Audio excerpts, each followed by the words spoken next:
భయపడొద్దు, పరిస్థితులను చూసి భయపడొద్దు, వ్యతిరేకతలను చూసి భయపడొద్దు.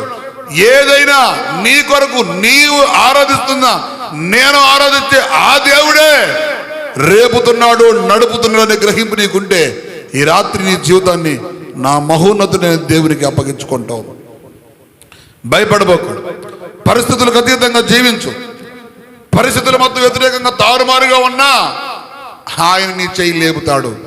You don't fear. నువ్వు దేనికి భయపడొద్దు.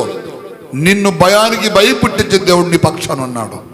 కలవరం చెందొద్దు. కనికరం కలిగిన దేవుడు నీ కలవరాన్ని విడిపించే శక్తివంతమైన, ఆదర్శవంతమైన, అనేకులకి ఆశీర్వాదకరంగా ఆహారం పంచేవాడుగా, ఆశీర్వాదాలు పంచేవాడుగా, అనేక ఆకలి తీర్చేవాడుగా, అనేక వస్త్రాలు పంచేవాడుగా, అనేక కుటుంబాలను రేపేవాడిగా నీ దేవుడిని చేస్తాడు.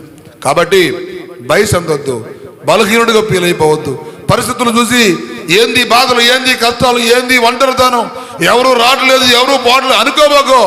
నీ కొరకు పరలోకంలో చర్చ జరుగుతుంది.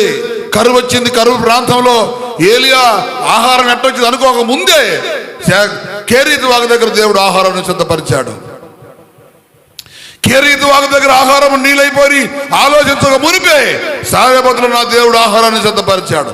నీ దేవుడు ఎవరో నీకు అర్థమైతే, నీ దేవుడి యొక్క సామర్థ్యం ఏందో నీకు అర్థమైతే, ఆ దేవుడు నీ కొరకు ఏదో పరలోకంలో ఒక గొప్ప సమాజ చర్చ జరుగుతుంది. నీ కొరకు నీ సింహాసనాన్ని మార్చబోతున్నాడు, నీ స్థాయిని మార్చబోతున్నాడు, నీ ప్రార్థన మార్చబోతున్నాడు, నీ పరిచర్యని మార్చబోతున్నాడు, నీ ప్రతికూలతల్లోకి రాబోతున్నాడు. నీ శరసాల సింహాలు ఓనుని సైతము సింహాసనముగా మార్చబోతున్నాడు ఆయన నువ్వు కొరకు ఎదురు చూడు. ఒక నూతన బలం పక్షిరాజు వలె నువ్వు పొందుకుంటావు.